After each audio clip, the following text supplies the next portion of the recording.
Over the last 2 weeks, I've been watching a lot of the Paris Olympics. I've been enjoying it, but as you're probably aware, there's been plenty of scandal and controversy. There's people that criticize the IOC for being corrupt, politics involved in sport, all those sort of things. And that's nothing new. That accompanies every Olympics we've ever had. But rather than focus on the negative, I'm going to pick out 10 of my favorite moments from the Paris Olympic Games and share those with you in this video. We live in a crazy world and during crazy times. So anytime we're able to bring all the countries of the world together for something like this, I'm all for it.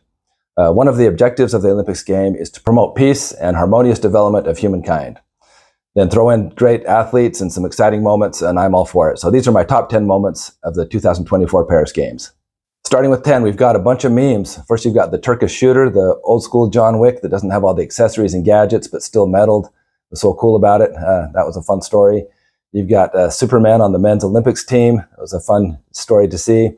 Then the dominance of the women's Olympic team with Simone Biles and company. As dominant as the women's gymnastics team was, it was kind of cool to see in individual events on the floor routine when someone beat them, to see them offer their respect to a competitor like that.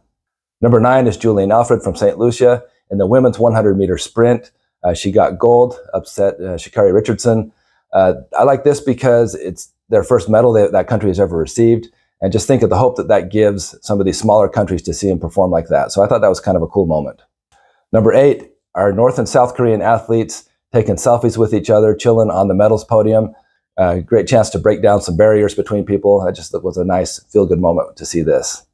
Number 7 was the mixed relays. I'm a big fan of this event. It's been pretty exciting since they introduced it. As long as you got the same number of men and women competing with each other, I'm cool with them, mixing them together.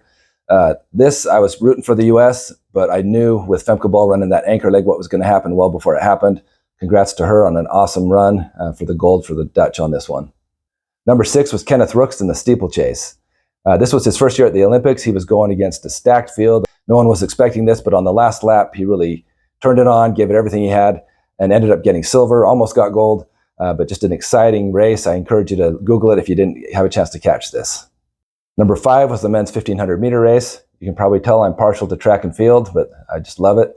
Anyway, in this race, Ingebrigtsen and Kerr had been talking smack for the last year, back and forth. There was the big setup for those two, the showdown between them. They were expected to be 1 and 2.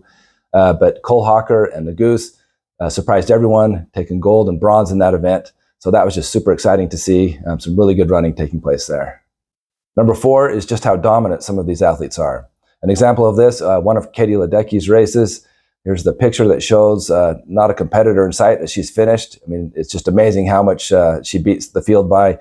And this happened in a lot of different events where some people were just so head and shoulders above the rest of their competition. However, moving to number 3, more often than not, it was the closeness of the competition, how tight things were. A lot of these races were determined by thousandths of a second. Some of the jumps by just centimeters. So you look at how close and how competitive these people are. I'm glad I don't have to make the judgment call on these and that they have the technology to measure such small increments these days. An example of this is how close it was when Noah Lyles won the 100-meter men's sprint. Okay, number 2, this was actually my most anticipated event of the entire Olympics, was women's 400-meter hurdles. I'm a huge Sydney McLaughlin-Levrone fan. I've been watching her for years, and I've been waiting for her and Femke Bol to have their rematch. It's been a couple years since they've raced head-to-head, and they're both just doing so well right now. So this was super exciting to watch.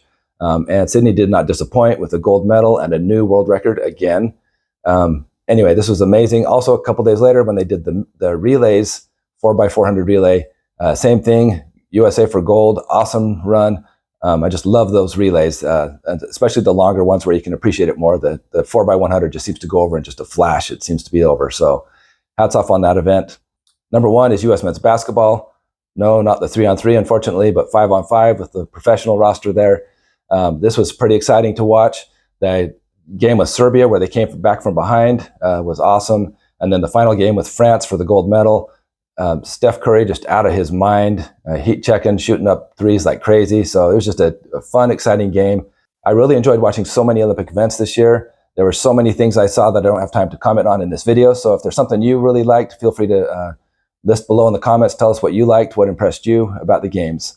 And now we've got another 4 years till the Olympic Games again, 2028 in Los Angeles. Technically, it's 2 years till the next Winter Olympics. But Winter Olympics, also known as the 30 different ways to slide on cold surfaces, I don't really count. How dare you! I'm just kidding. I respect all sports and all athletes, even the lame ones. Hey, take it easy. Seriously, I'm just kidding, but I do love the Summer Olympics.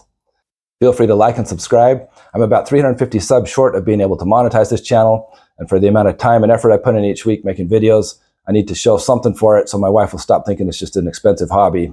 I can at least justify it that way if I'm making a couple dollars a month off it. Money, please. Anyway, thanks for watching. I'll see you on next week on the next video.